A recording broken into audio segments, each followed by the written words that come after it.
গরম গরম, নরম নরম, বাইরে হালকা ক্রিস্পি, পারফেক্ট ডিম পরোটা বানাতে চাইছেন?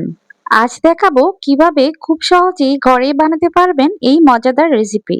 একবার বানালে বারবার খেতে ইচ্ছে করবে। বাইরে থেকে আর কিনতে হবে না, কম উপকরণেই হবে পারফেক্ট টেস্ট। আর কথা নয়, চলুন শুরু করা যাক। একটা মিক্সিং বোলের মধ্যে 2.5 কাপ ময়দা নিচ্ছি। কেউ চাইলে আটা দিয়ে করতে পারবেন, তবে ময়দা দিয়ে করলে সবচেয়ে বেশি ভালো হয়। 1 চা চামচ বেকিং পাউডার আর সেই সাথে আধা চা চামচ থেকে কম লবণ নিয়েছি। এখানে আপনারা আপনাদের স্বাদ অনুযায়ী লবণটা দেবেন। 1 চা চামচ রান্নার সয়াবিন তেল দিয়েছি। শুকনো উপকরণগুলো একটু মিশিয়ে নিচ্ছি। মাঝখানটাতে একটু ফাঁকা করে নিয়েছি। আর এখানে দিয়ে দিচ্ছি একটা ডিম। কেউ চাইলে ডিমটা স্কিপ করে ইস্ট ব্যবহার করতে পারেন, সেক্ষেত্রে আর বেকিং পাউডারও দিতে হবে না, তবে ডিমটা দিলে অনেক বেশি মজার হয়। এখন অল্প অল্প করে পানি দিয়ে একটা সফট খামির রেডি করে নিচ্ছি। সব পানি একসাথে না দিয়ে অল্প অল্প করে পানি দিয়ে এই ডোটা মাখানোর চেষ্টা করবেন। আমার এখানে সম্পূর্ণ ডোটা করতে 1 কাপ থেকে 2-3 টেবিল চামচ কম, এরকম, মানে 1 কাপই ধরেন। আপনাদের 1 কাপ থেকে কম অথবা বেশি লাগতে পারে। তো আমি এটা খুব নরম করে তৈরি করেছি, তবে হাতে চিপকে যায় না এরকম করেই তৈরি করেছি। ডোটা বেলার সময় বেলতে গেলে যেন খুব দ্রুতই বেলা হয়ে যায়, সেরকম নরম করে তৈরি করতে হবে।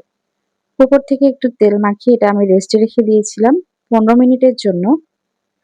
এতে করে এটা আরো সফট হয়ে গেছে। এখন এটা আরেকটু মধ্যে আমি ছোট ছোট লেচি কেটে নেব।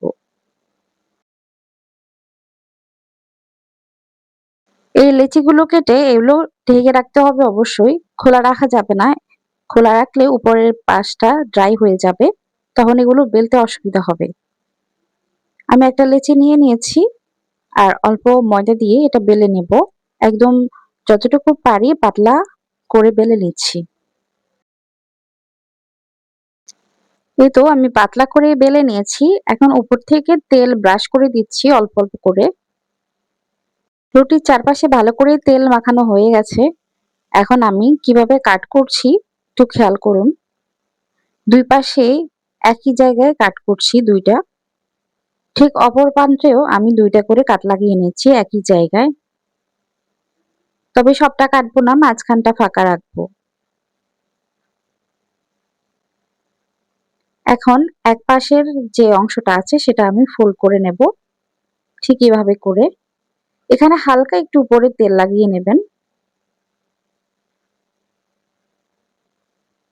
কিন্তু এভাবে করে হালকা একটু তেল ব্রাশ করে দেবেন। এরপর আবার আরেকটা ফোল্ড করে মাঝখানে নিয়ে আসতে হবে। আর একটু হালকা তেল লাগিয়ে নিচ্ছি। অল্প করে তেল লাগালেই হয়, অনেক বেশি তেল দিতে হয় না। আবার এভাবে করে ফোল্ড করে নিচ্ছি। আর একটু তেল লাগিয়ে নিচ্ছি। আবার ফোল্ড করে নেব।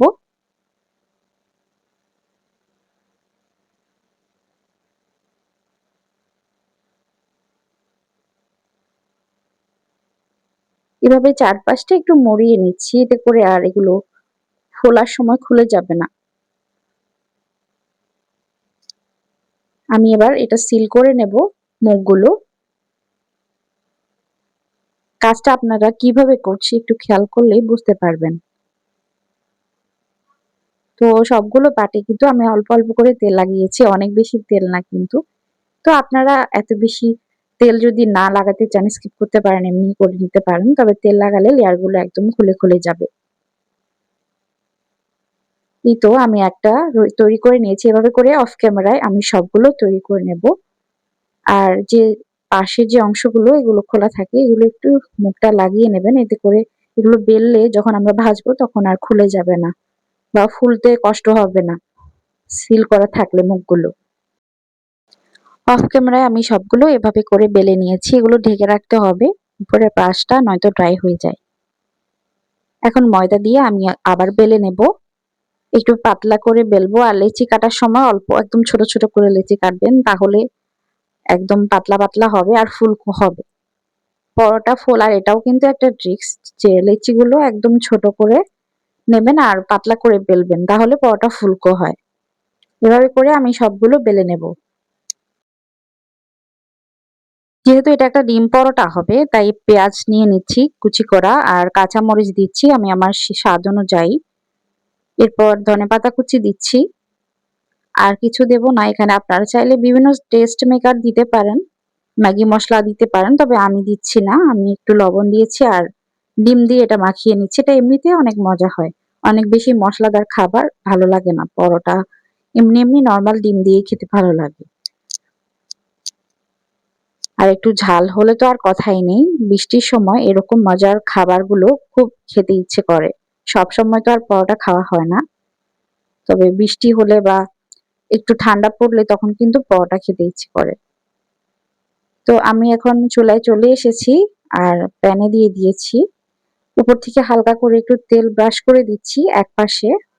এরপর আবার উল্টিয়ে দিচ্ছি। উল্টিয়ে দিয়ে অপর পাশেও কিন্তু তেল ব্রাশ করে নিতে হবে। তো তেল ব্রাশ করতে করতেই কিন্তু এটা ফুলে যাবে। আর চুলার জালটা মিডিয়াম হিটে থাকবে।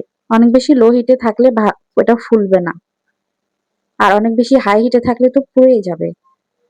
মিডিয়াম হিটে রেখে এরকম করে উল্টে পাল্টে এটা ফুলিয়ে নেবেন। এরপর আমি ৩ পদ্ধতিতে আপনাদের দেখাবো আপনারা কিভাবে ডিমগুলো ভেতরে বা উপরে লাগাবেন। ডিমের যে মিশ্রণটা নিয়েছিলাম সেটার মধ্যে একটু গড়িয়ে নিচ্ছি। এটা গরম গরম করাটা অনেকের জন্য টাফ হবে, তাই আমি আরো একটা পদ্ধতি আপনাদের সাথে শেয়ার করব কিভাবে এটা লাগিয়ে নেবেন ডিমের মধ্যে। তো উল্টে দিচ্ছি, আবার একটু হালকা করে তেল ব্রাশ করে দিচ্ছি, কারণ ডিম দিয়েছি নয়তো খেতে মজা লাগবে না ডিমগুলো ভাজা ভাজা না হলে। তো এটা নামিয়ে নিচ্ছি। এটা আমার হয়ে গেছে, সুন্দর একটা কালার চলে এসেছে পরোটার উপর। যারা গরম গরম রুটি ধরতে পারবেন না তাদের জন্য এই পদ্ধতি। তারা প্রথমে এরকম করে ডিমের ব্যাটারের মধ্যে চুবিয়ে নেবেন পরোটাটা। এরপর প্যানের মধ্যে দিয়ে দেবেন। চুলার জালটা এখন আমি বন্ধ রেখেছিলাম, এখন আবার দিয়ে দিয়েছি, ধরিয়ে দিয়েছি। এখন উপর থেকে অল্প অল্প করে তেল ব্রাশ করে দিচ্ছি, এতে করে নিচের পাশটা ভাজা ভাজা হয়ে যাবে। আর যদি এই পদ্ধতিটাও আপনারা ভেজালের মনে করেন, আরেকটা পদ্ধতি দেখাবো, সেটা একদম সহজ, সবাই করতে পারবেন। তো আশা করছি সেটাও দেখে যাবেন, শিখে যাবেন। এই যে দেখেন, এটাও মিডিয়াম হিটে রেখে আমি ভেজেছি। আর এটাও মাশাআল্লাহ বেশ ফুলকো হয়েছে। আমি আপনাদের দেখানোর জন্যই মূলত, আসলে সবগুলো পরোটাই এরকম ফুলকো হয়। আর হালকা তেলেই ভাজা হয়ে যায়। কেউ চাইলে আবার তেল ছাড়াও ভাজতে পারবেন, কোনো সমস্যা নেই। এখন আরেকটা পদ্ধতি। এখন এটা ভেজে নিচ্ছি, ২ পাশ তেল ব্রাশ করে দিচ্ছি হালকা হালকা করে। এরপর উপর থেকে আমি ডিম ব্রাশ করে দেব বা চামচ দিয়ে দিয়ে দেব। এতে করে আর কোনো ঝামেলা নেই। অল্প অল্প করে ডিম ব্রাশ করে দিয়ে উল্টে দিবেন। এরপর আরেকটু তেল ব্রাশ করে দিয়ে এটা ভেজে নেবেন। ব্যাস হয়ে গেল। আমি এপাশ থেকেও একটু ডিম লাগিয়ে নিচ্ছি। তো এপাশটাও উল্টে দেব। আর সুন্দর করে গোল্ডেন ব্রাউন করে ভেজে নিচ্ছি। আর ভেজে এটা নামিয়ে নিচ্ছি। তো এটা ফুলে ওঠার পর দেওয়ার চেষ্টা করবেন। ফুলে ওঠার আগে যদি ডিমটা উপর থেকে দিয়ে দেন তাহলে কিন্তু কম ফুলে। এই যে দেখেন, এটা তেমন একটা ফুলেনি। এই পদ্ধতিতে আমি পুরোপুরি স্যাটিসফাই না। তো যাই হোক, তবে ডিম বেশি দেওয়াতে ওটাই বেশি মজা হয়েছিল। তো সবগুলো আমার ভাজা হয়ে গেছে। ডিম তো আমি একটাতেই সবগুলো দিয়ে দিয়েছিলাম শেষে। সবগুলাতে ডিম হয়নি, ৪ টাতে ডিম হয়নি।